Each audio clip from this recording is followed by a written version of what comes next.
Starting Friday, it will cost less to travel by ferry between North Sydney and Newfoundland. Prime Minister Mark Carney announced Monday he is cutting Marine Atlantic passenger and vehicle fares in half by increasing funding to the ferry service. I'm joined now by CBRM Mayor Cecil Clarke. So how much of an impact do you think the reduced rates could have on the area you represent? Well, it's already having an impact in a positive way for those that have planned travel this summer, Amy, and people are excited. They're doing the math. I had one person say their family's going to save $196, and that matters for their travel plans and what they can do. More importantly, it kind of is great timing for us, not just for this season who will take advantage of the rates, but we are planning many things like new wayfinding signage and downtown revitalization initiatives and programming of space in our downtown cores. So as this goes forward and we look to next year, we're going to be better positioned to welcome people, to direct them, and hopefully have them stay within our community and spend some dollars, but also feel that Cape Breton hospitality on their way to or from Newfoundland and Labrador. Well, what has the reaction been from local businesses about this cut in ferry prices? I think people see it as a way to up the numbers that of travelers coming through. What we have to do as a municipality is support our local businesses and entrepreneurs and community groups that run everything from a museum to a fossil center, our Atlantic Memorial Park, in terms of the north side where Marine Atlantic is.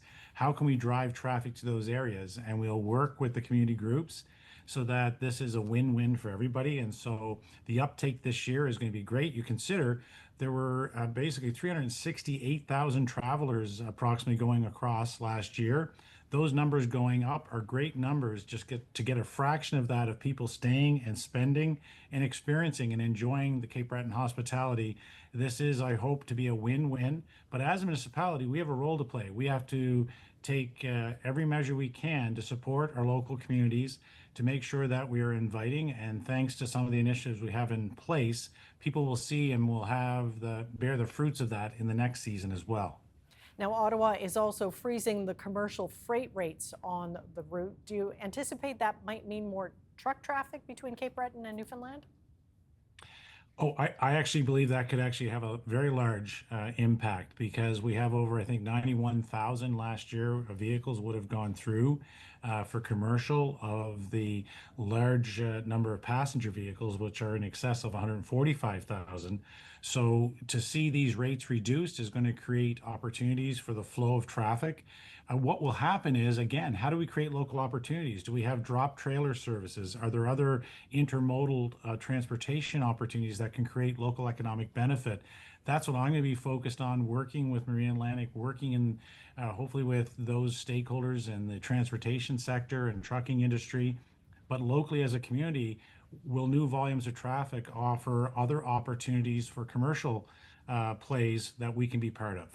Now, the rate cuts come with a big price tag, about $100 million a year. Does that concern you at all? Well, look, if anyone's going to invest in our region and our federal government in our federal service, that was a right of confederation for Newfoundland and Labrador joining Canada. I think we have to look at the economic spin-off and benefits. We as a municipality don't have that type of capacity. The government of Canada does. It's their service. So they have to look strategically of how they engage. And what they focused on was getting more Canadians, both from a traveler point of view, but from a commercial point of view, greater access to Newfoundland and Labrador. And here on Cape Breton Island within the CBRM, we want to make sure we gain as much opportunity as a result of that investment decision by the government of Canada. As significant as it is, we've got to take advantage of that and create benefit in the CBRM. Now, this comes kind of in the middle of tourist season. Do you wish it had been a bit earlier, or are you okay with that? Look, any good news is good to any day. So we'll take it. We'll make the best of it. But this is a great learning point. We'll be able to take a look at the pre-announcement numbers in the height of summer in the July. As of August 1st, it'll be interesting to see how much of a spike and how many people take advantage of it to go over to Newfoundland and Labrador and vice versa. People from Newfoundland and Labrador coming over to the mainland. That'll be interesting to look at those stats, but it'll also allow us to do better planning for next year. And as I mentioned before, on the commercial side, to have that level of dialogue and discussion and make the best of this so it's a win-win and economic prosperity for everyone involved. All right. Well, Mayor Clarke, thank you for your time today. We do appreciate it. Thank you, Amy.